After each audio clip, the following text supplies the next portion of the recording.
Good morning students. मैं Amit Kataria, assistant professor, Ganga institute of education, Kablana से। आज हम बीएड सेकेंड ईयर का पेपर है, third paper, creating an inclusive school, इस पेपर को डिस्कस करेंगे। इसकी फर्स्ट यूनिट है concept and exceptionally and children with special needs.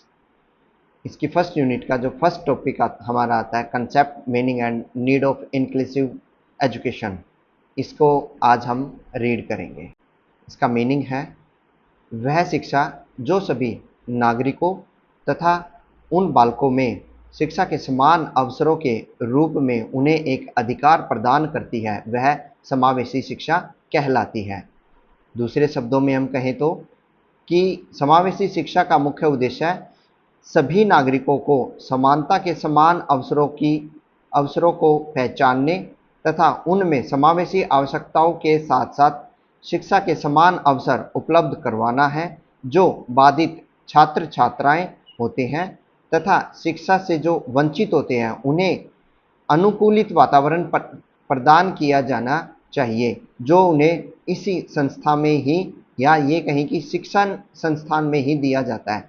कहने का अर्थ क्या है कि जो समावेशी शिक्षा होती है वो जो बाधित बच्चे होते हैं उन बच्चों को अलग से शिक्षा ना देके एक जो हमारा सामान्य स्कूल होता है उसी स्कूल के वातावरण में लाकर उन्हें शिक्षा दी जाए। ऐसी शिक्षा हमारी विशेष शिक्षा कहलाती है या समावेशी शिक्षा कहलाती है।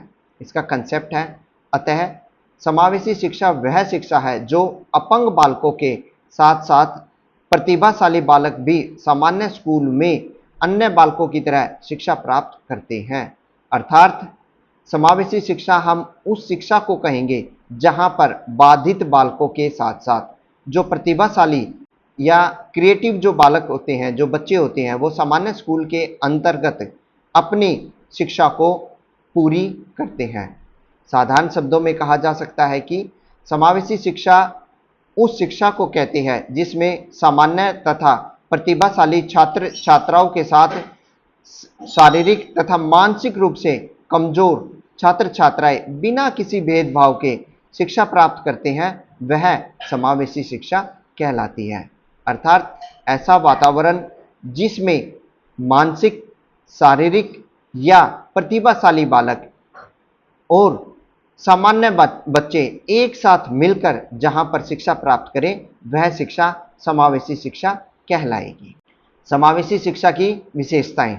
स्कूल में सभी के लिए शिक्षा, ये हमारा पहली विशेषता है। कहने का अर्थ क्या है कि जो स्कूल में ऐसा इन्वायरमेंट दिया जाता है जिसमें सभी बच्चे, चाहे वो सामान्य हो, प्रतिभाशाली हो, शारीरिक या मानसिक रूप से पिछड़े हुए बच्चे होते हैं, किसी भी तरह के बच्चे हो, सभी को एक जैसा सामान्य वातावरण दिया जाता है और इस वातावरण के अंतर्गत सभी बच्चे अपनी शिक्षा को प्राप्त करते हैं। ऐसा वातावरण समावेशी शिक्षा में ही दिया जा सकता है। दूसरा हमारी विशेषता है, शिक्षा एक मूल अधिकार है।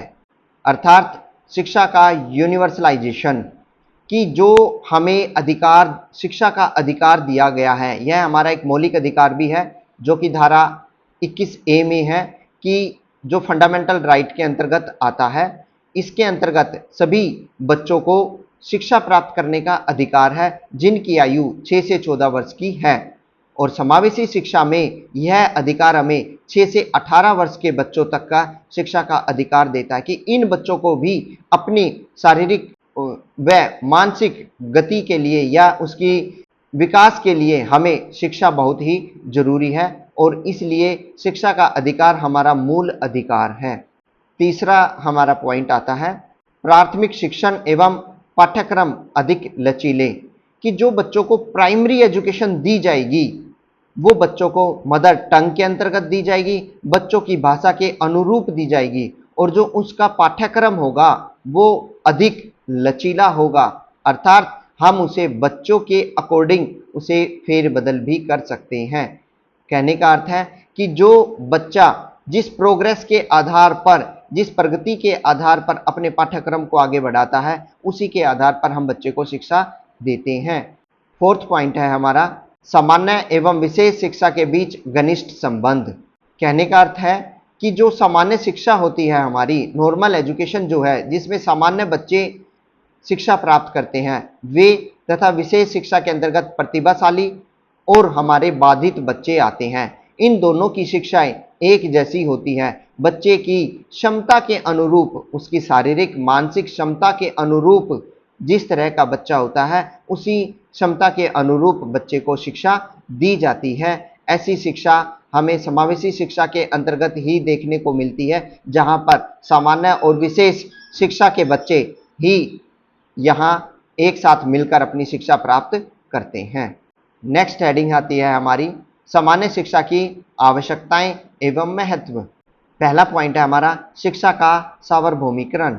कहने का अर्थ है कि जो हमारी शिक्षा है वो शिक्षा हर एक बच्चे के लिए, अर्थात जो देश के नागरिक है, जो इस देश के बच्चे हैं, सभी बच्चों को शिक्षा का अधिकार प्राप्त है। वो 6 से 14 वर्ष तक की आयु तक फ्री और अनिवार्य शिक्षा आवश्यक प्राप्त कर सकते हैं। दूसरा पॉइंट है हमारा राष्ट्र का विकास, अर्थात बच्चे का विकास तब होगा जब हमारे राष्ट्र का विकास होगा, या ये कहें कि राष्ट्र का विकास जब होगा जब हमारे देश के नागरिक का, हमारे स्कूल के बच्चों का विकास होगा।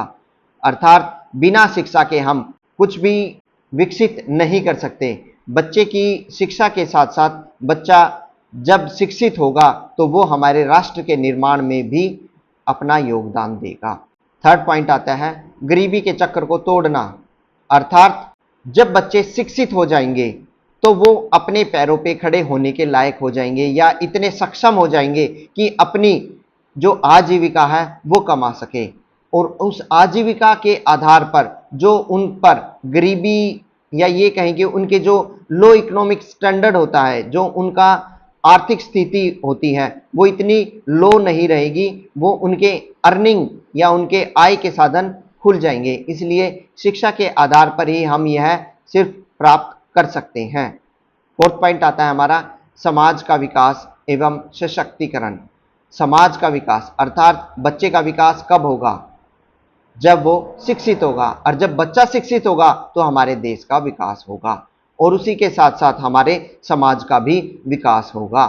एवं सशक्तिकरण, सशक्तिकरण का अर्थ है कि जब देश विकसित होगा, हमारे नागरिक विकसित होंगे, तो वो अपने पैरों पर अपने आप ही विकसित हो जाएंगे, खड़े हो जाएंगे, या ये कहें कि देश की प्रगति में अपना पूरा योगदान देंगे।